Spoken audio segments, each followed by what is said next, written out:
Hi guys, welcome to Trail Yatra. मैं हूं आपका होस्ट राकेश और मैं हूं इस वक्त आगरा के ताजमहल में। जैसा कि आप जानते हैं, ताजमहल जो है वो सिंबल ऑफ लव है, one of the 7 wonders of the world है। आप कैसे पहुंच सकते हैं ताजमहल, यहां पर कैसे क्या एंट्री फीस है, ये पूरी जानकारी आपको इस वीडियो में मिलेगी।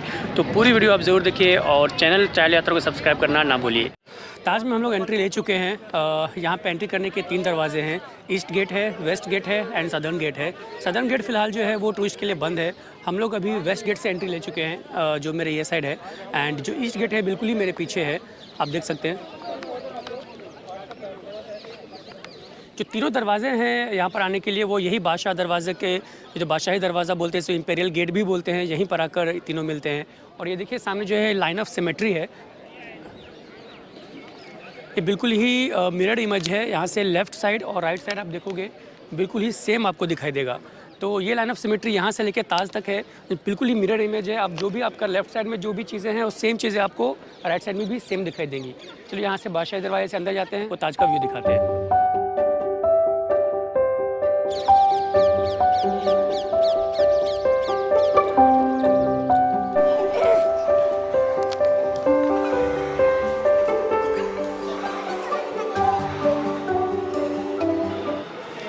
चलिए आपको फर्स्ट व्यू ऑफ ताज दिखाते हैं यहाँ से।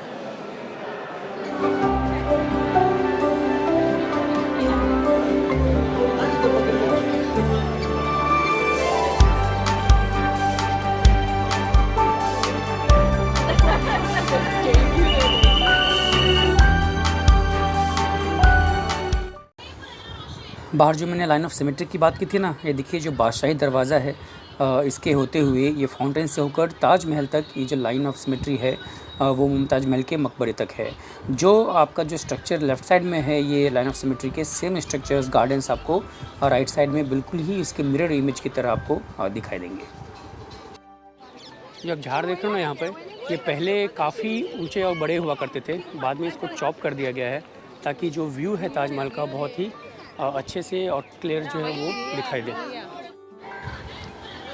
ये गार्डन और ये फाउंटेन कितने खूबसूरत लग रहे हैं ना, और बिल्कुल ही पेंटिंग की तरह यहाँ से आपको दिखाई दे रहे हैं।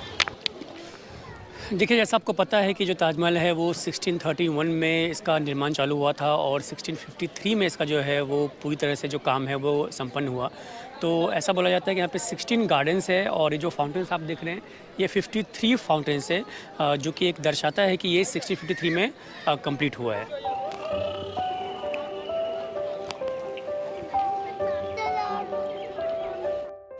ये सामने जो आप देख रहे हैं ये बेंच लगे हुए हैं और यहीं पर आप देखेंगे कि सब लोग अपना फ़ोटो क्लिक करवाते हैं और काफ़ी खूबसूरत फ़ोटो यहाँ पर आती है। तो जब आप यहाँ आ रहे हैं तो यहाँ पर आकर इस बेंच पे खड़े होकर आप फ़ोटो ज़रूर क्लिक करवा सकते हैं। इसे लेडी डायना बेंच भी कहते हैं। यदि आप ताजमहल विज़िट कर रहे हैं तो आपको यहाँ पर तो फ़ोटो ज़रूर क्लिक करवानी चाहिए। जो व्यू आपको ये बेंच पे बैठ के मिलेगा वो शायद आपको पूरे ताज महल के कैंपस में और कहीं से नहीं मिलेगा।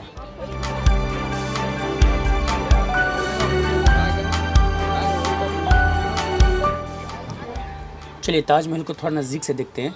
ये ताजमहल के लेफ़्ट साइड में आप देख रहे हैं ना, ये मॉस्क है। यहाँ पर जो आगरा के लोकल्स हैं, यहाँ पर फ्राइडे को नमाज़ अदा कर सकते हैं।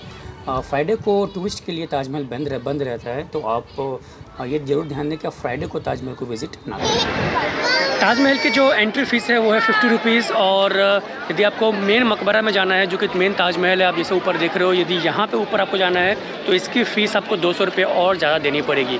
तो 50 रुपये तक आप यहाँ नीचे आ सकते हैं। और यदि आपको ऊपर मेन मकबरा विज़िट करना है तो 200 रुपीज़ एक्स्ट्रा, तो टोटल 250 रुपीज़ हो गया आपको ताजमहल में। आज जो है 19 नवंबर और ये वर्ल्ड हेरिटेज का वीक चल रहा है, इसीलिए यहाँ पर जो एंट्री फ़ीस है वो माफ़ है, सिर्फ यहाँ पर चल रही है। जो आप मेन मकबरे में ऊपर जाएंगे तो वो 200 रुपये वाली टिकट जो है वो आपको लेनी पड़ेगी। बाकी जो 50 रुपीज़ की टिकट है वो आपको माफ़ है, आज नहीं लग रही है।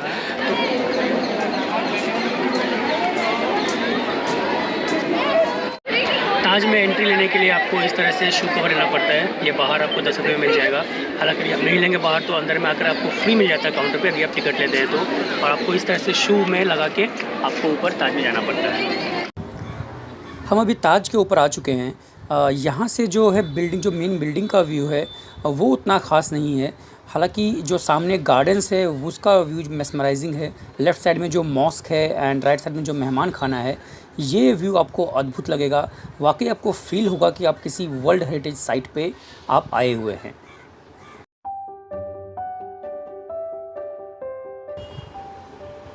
जब आप ताज के ऊपर आएंगे तो यहाँ से आपको पता चलेगा कि जो ताज का जो शेप है ये कोई स्क्वायर या रेक्टेंगल में नहीं है, ये ऑक्टागन शेप में ये मेन बिल्डिंग है। नीचे में मॉस्क की बात कर रहा था ना, ये है यहाँ का मॉस्क जहाँ पे लोकल्स यहाँ पर फ्राइडे को प्रेयर्स करते हैं। चलिए मकबरा विज़िट करने के लिए यहाँ से एंट्री लेते हैं।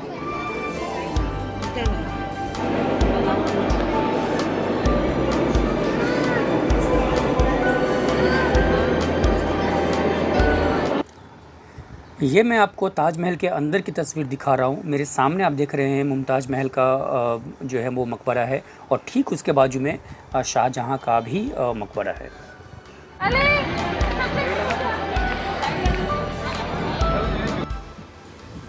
ताजमहल यमुना नदी के किनारे बनाया गया है। ये जो नदी आप देख रहे हैं ये आगे जाकर इलाहाबाद में गंगा में जाके मिलती है, जिसे हम त्रिवेणी भी कहते हैं।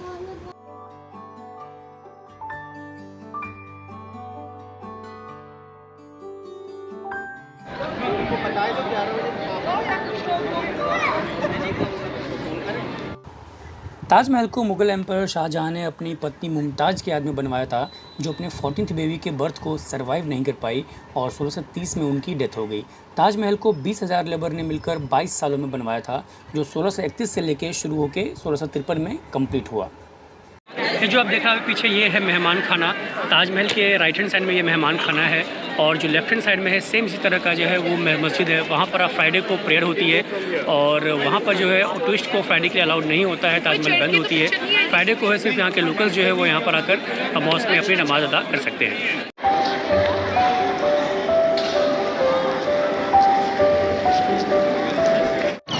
देखिए, जब आप फोटोज़ में और वीडियोज़ में ताजमहल का देखते हैं तो ऐसा लगता है कि ये रेक्टेंगल या स्क्वायर शेप में होगा, बट एक्चुअली ये ऑक्टागन शेप में है। ये आप नज़दीक में यदि आप नज़दीक में विज़िट करेंगे तभी आपको पता चलेगा कि ये ऑक्टागन शेप में है। ये ऑक्टागन शेप में इसलिए बनाया गया था कि ऐसा मानते हैं कि जन्नत के 8 दरवाजे होते हैं, इसीलिए इसका जो शेप है वो ऑक्टागन रखा गया है। ताज को आप किसी भी एंगल से देखें, आपको इसकी खूबसूरती में कोई कमी नहीं दिखाई देगी। आपको ऐसा फील होगा कि आप किसी पेंटिंग को लाइव देख रहे हैं। 1653 में कम्प्लीटली ये ताजमहल जो है बनकर खड़ी हो गई, और उसके 5 साल बाद ही 1658 में शाहजहाँ को उनके बेटे औरंगजेब ने अरेस्ट कर लिया, और उसे आगरा फोर्ट में यहाँ पर करीब 8 साल तक वहाँ पर वो एज ए प्रिजनर रहे। और बाद में आगरा फोर्ट से ही जब उनकी मृत्यु हो गई तो वहाँ से आकर यहाँ पर ताजमहल में उनका यहाँ पर जहाँ पर मुमताज़ महल का मकबरा है उसके बाजू में ही उनका भी मकबरा यहाँ पर बनाया गया है, और उनको भी यहाँ पर स्थापित किया गया। आगरा में आप और क्या क्या घूम सकते हैं। यहाँ पर एक दिन के लिए घूमने के लिए आपके लिए काफ़ी है। आप ताजमहल आप विज़िट कर लो, इसके बाद यहाँ से आप फतेहपुर सिकरी जा सकते हैं, और यहाँ से आप फिर आगरा फोर्ट जा सकते हैं, वो भी यहाँ से नज़दीक ही है। ये सिटी बहुत ही छोटा है, तो इसके अंदर ही आप वहाँ से ऑटो से हर जगह विज़िट कर सकते हैं। आप ऑटो में आपको 400 से 500 रुपये लेंगे, और ये पूरे दिन का आप यहाँ पर ये टूर कर सकते हैं। ताजमहल विज़िट करने के लिए आप आगरा कैंट रेलवे स्टेशन आ सकते हैं। यहाँ से ताजमहल की दूरी करीब 5 किलोमीटर है, और आप यहाँ पर आगरा में एयरपोर्ट भी है, आप बाई फ्लाइट भी आ सकते हैं। आगरा में होटल आप फतेहपुर रोड पर ले सकते हैं। यहाँ से ताजमहल की दूरी करीब 2 किलोमीटर है, और बाकी भी जितने मॉन्यूमेंट्स हैं आगरा फोर्ट और फतेहपुर सिकरी वगैरह, ये सब भी पास में ही है। हमने होटल अमर यात्री निवास में लिया था, और इसकी जो टैरिफ थी वो करीब 1200 रुपये थी। एकोमोडेशन आप पहले से ही बुक करके आएँ, क्योंकि यहाँ पर स्पॉट बुकिंग में आपको थोड़ी सी दिक्कत आ सकती है। घूमने के लिए यहाँ पर आप ऑटो ले सकते हैं, जो कि आपको एक डेस्टिनेशन से दूसरी डेस्टिनेशन पर ले जाने में करीब 50 से 100 रुपये तक के आपको चार्ज कर सकते हैं। तो ताजमहल का ट्रिप हमारा यहीं पर समाप्त होता है। आपको कैसा लगा ये वीडियो, प्लीज़ हमें आप कमेंट करके बताइए, और चैनल ट्रायल यात्रा को प्लीज़ सब्सक्राइब कीजिए।